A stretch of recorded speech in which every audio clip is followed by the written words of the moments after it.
ऊंचा खड़ा हिमालय आकाश चूमता है, नीचे चरण तले झुक नित सिंधु झूमता है।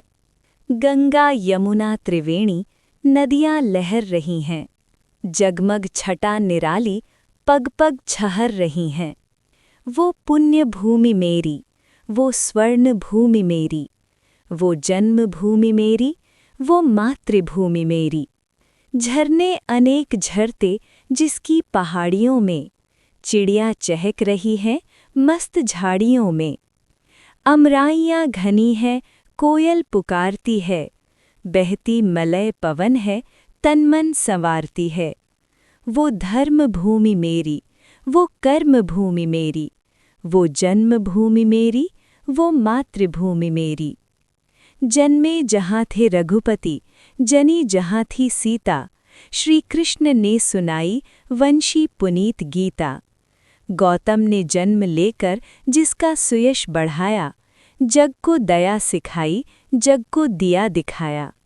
वो युद्ध भूमि मेरी, वो बुद्ध भूमि मेरी, वो मातृभूमि मेरी, वो जन्मभूमि मेरी। इस कविता में कवि अपनी मातृभूमि के प्रति गहरा प्रेम और गर्व व्यक्त करते हैं। शुरुआत में भारत की सुंदर प्रकृति का वर्णन है। घनी अमराइयाँ, कोयल की मधुर आवाज और शीतल मलय पवन जो मन को आनंदित करती है। कवि भारत को धर्मभूमि, कर्मभूमि, जन्मभूमि और मातृभूमि कहते हैं, यानी ये देश हर दृष्टि से महान और पूजनीय है। आगे वे बताते हैं कि ये वही भूमि है जहाँ भगवान राम, सीता और श्री कृष्ण जैसे महान व्यक्तित्वों का जन्म हुआ और जिन्होंने मानवता को मार्ग दिखाया। गौतम बुद्ध का उल्लेख करके कवि बताते हैं कि इस भूमि ने दुनिया को दया और सत्य का संदेश दिया। अंत में भारत को युद्ध भूमि और बुद्ध भूमि कहा गया है, यानी ये वीरता और ज्ञान दोनों की भूमि है।